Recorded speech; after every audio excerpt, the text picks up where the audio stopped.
The show starts in 3, 2, 1, go.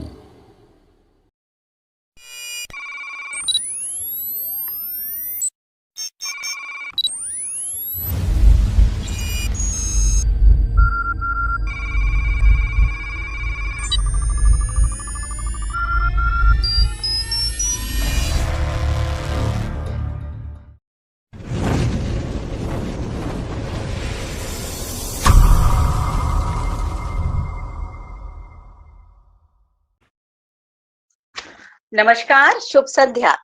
मैं रेखा चौरसिया, आपकी host, आप सभी को international convention for human rights 2025 में हार्दिक स्वागत करती हूँ। आज का ये ऐतिहासिक अधिवेशन मानवाधिकारों की सुरक्षा, जागरूकता और न्याय को समर्पित है, जहां देश विदेश के सभी सम्मानित विशिष्ट अतिथि हमारे साथ जुड़े हुए हैं। सर्वप्रथम संक्षेप में human rights protection cell HRPC का परिचय देना चाहूंगी। HRPC एक राष्ट्रीय संस्था है। इसका उद्देश्य है नागरिकों को उनके मौलिक अधिकारों के प्रति जागरूक करना, मानवाधिकारों की सुरक्षा, जांच और सहयोग, पीड़ितों को कानूनी सहायता और न्याय दिलाना तथा समाज में समानता, न्याय और मानवता को मजबूत करना। HRPC टीम वर्क देश के हर ब्लॉक, जिला, संभाग और राज्य स्तर पर निरंतर सक्रिय है और समाज में मानवाधिकार जागरूकता को सशक्त रूप से आगे बढ़ा रही है। तो आइए HRPC के इस शानदार कार्यक्रम का आगाज करते हैं हम श्री गणेश जी की आह्वान के साथ। वक्रतुंड महाकाय सूर्यकोटि समप्रभा निर्विघ्नं कुरु मे देव सर्वकार्येषु सर्वदा। श्री गणेशाय नमः। अब मैं हमारे चीफ गेस्ट माननीय न्यायमूर्ति तलवंत सिंह जी का परिचय देना चाहूंगी। आपका कानूनी और न्यायिक अनुभव अत्यंत समृद्ध रहा है। दिल्ली हाईकोर्ट में न्यायिक सेवाओं के दौरान आपने अनेक ऐतिहासिक निर्णय दिए, जहां आपकी जुडिशियल क्लैरिटी और एडमिनिस्ट्रेटिव एक्सीलेंस विशेष रूप से प्रशंसित रही है। आपने कॉमनवेल्थ गेम्स स्कैम, बैंक धोखाधड़ी और गंभीर आपराधिक मुकदमों सहित अनेक मामलों में अपने निर्णयों से नई दिशा दी है। देश भर की लगभग 14,000 अदालतों के डिजिटल परिवर्तन और कंप्यूटरीकरण में आपका अमूल्य योगदान हमेशा याद रखा जाएगा। बाद में आपको सुप्रीम कोर्ट द्वारा सीनियर एडवोकेट के रूप में भी सम्मानित किया गया, जो आपकी कानूनी दक्षता की सर्वोच्च मान्यता है। HRPC परिवार की ओर से आपका हार्दिक स्वागत। अब मैं माननीय सर से विनम्र अनुरोध करती हूँ कि वे अपने विचार हम सभी के बीच प्रस्तुत करें। Sir, the screen is all yours. धन्यवाद मैडम। मैं ट्रेवल कर रहा था, बस अभी 10 मिनट रुक के मैं अपने सभी साथियों को संबोधित करता हूँ। आई थिंक हम लोग एक छोटे से रेस्टोरेंट में पहुंच गए हैं। हम लोग पंजाब के पहाड़ी इलाके में हैं और आनंदपुर साहब जा रहे हैं और आनंदपुर साहब के रास्ते में है, तो हमको भी ले चलते सबको। एक सेकंड के लिए। हाँ जी, नहीं कोई बात नहीं, मैं बैठ गया। मैंने आपके विषय देख के पहली बात तो मैं आप सब लोगों को बहुत बधाई देता हूं कि आप लोगों ने एक इतना अच्छा ऑनलाइन कार्यक्रम ऑर्गेनाइज किया और साथ के साथ मैं जो आपने टॉपिक्स की लिस्ट भेजी थी उसमें से जो मेरा प्रिय विषय है वो साइबर लॉ है, तो इसलिए मैं इसी पे जो साइबर क्राइम के बारे में जो आजकल चल रहा है उसके बारे में 5-7 मिनट जो अपने साथी जुड़े हुए हैं सबको संबोधित करना चाहता हूँ।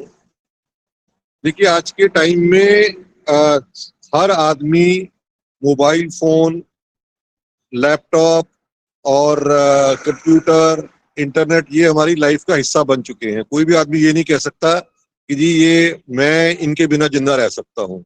किसी को ये याद नहीं कि आखिरी बार हम बैंक कब गए थे, किसी को ये याद नहीं आखिरी बार हमने चिट्ठी कब लिखी थी।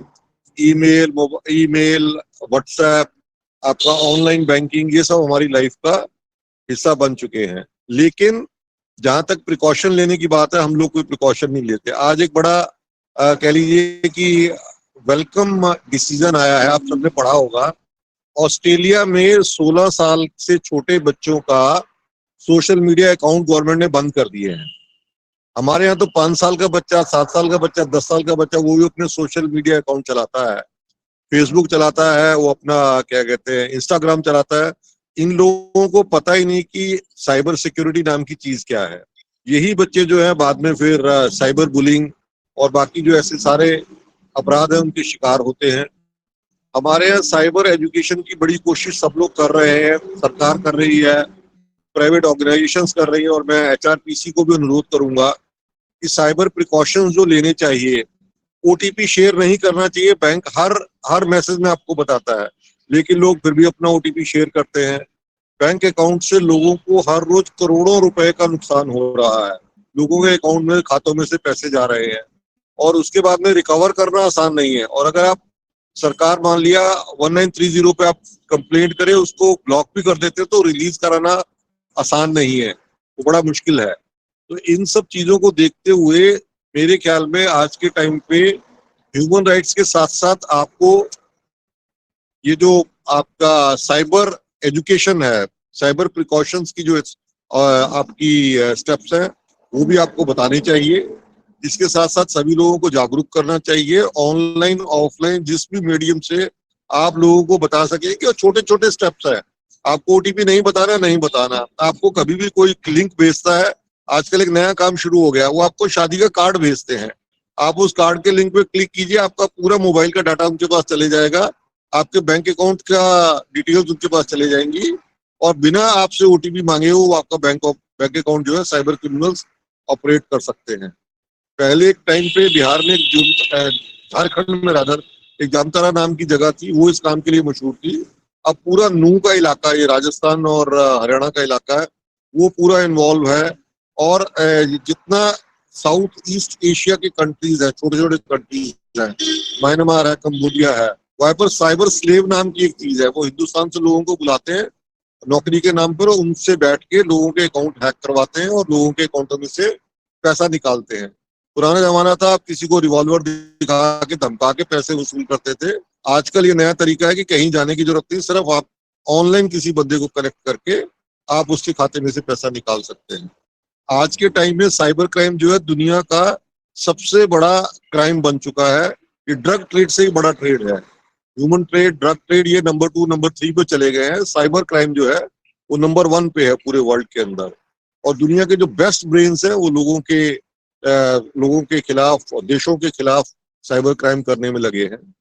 जितना प्रिकॉशन आप ले सकते हैं लीजिए, अपने पासवर्ड, अपना ओटीपी वगैरह किसी से शेयर ना कीजिए और कोशिश कीजिए कि आप अपने आप को साइबर सेफ रख सके। खुद को एजुकेट कीजिए और औरों को एजुकेट कीजिए। धन्यवाद। मैं फिर से आप सब लोगों का बहुत बहुत आपको बधाई देता हूँ, आपने प्रोग्राम ऑर्गेनाइज किया और मेरे को इसमें आने का मौका दिया।